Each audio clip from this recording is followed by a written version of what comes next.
ఆంధ్రప్రదేశ్లోని పల్నాడు జిల్లా రొంపిచల్ర గ్రామంలో శుక్రవారం టీడీపీ వర్గీయుల దాడిలో గాయపడిన నర్సరావుపేట ఏరియా ఆసుపత్రిలో చికిత్స పొందుతున్న సిపిఎం నాయకులు కామినేని రామారావును సిపిఎం ఆంధ్రప్రదేశ్ రాష్ట్ర కార్యదర్శి బి శ్రీనివాసరావు, కౌలు రైతు సంఘం రాష్ట్ర కార్యదర్శి హరిబాబు తదితరులు పరామర్శించారు.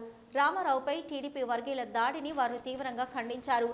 ఈ చర్య ప్రజాస్వామ్యంలో అత్యంత ఏహమైన పిరికిపంద చర్యగా అభివర్ణిస్తూ అనంతరం దాడి చేసిన వారిపై చట్టపరమైన కఠిన చర్యలు తీసుకోవాలని వారు డిమాండ్ చేస్తూ అదనపు ఎస్పీ లక్ష్మీపతిని కలిసి వినతిపత్రం అందజేశారు.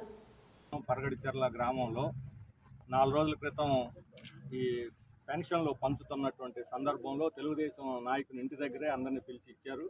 అందులో 4గురికి తిరస్కరించి మీరు మా వాళ్ళు కాదు వెళ్ళిపోండి అని పంపిస్తే వాళ్ళని మా సిపిఎం నాయకుడు, గ్రామ నాయకుడు, జిల్లా కౌలు రైతు సంఘం అధ్యక్షుడైనటువంటి కామినేని రామారావు గారు వాళ్ళని తీసుకొని కలెక్టర్ దగ్గరికి వెళ్ళి ఫిర్యాదు చేస్తే ఆ తర్వాత అధికారులు స్పందించి వాళ్ళకి పెన్షన్లు ఇచ్చారు.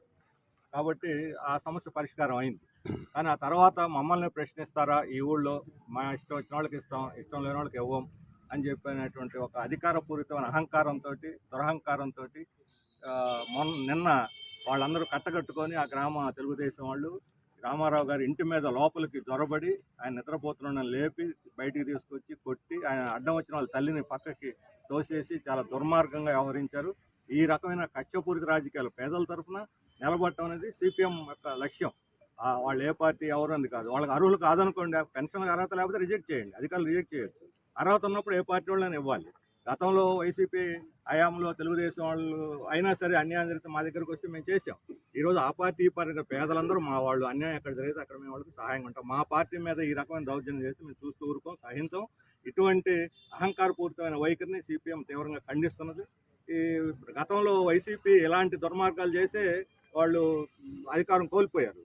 అధికార కక్షపూరిత రాజకీయాలు, దురహంకారంతో, అధికార మదంతో వ్యవహరిస్తే ఎవరిని ప్రజలు క్షమించరు.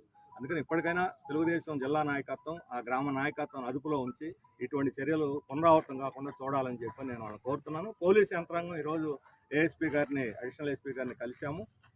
ఒకటి, ఆయన ఇంట్లో జొరబడి కొట్టారు, ఇది దొమ్మి కిందకు వస్తుంది, ఎందుకంటే సెక్షన్లు మార్చి దొమ్మి కేసు పెట్టాలని కోరాము.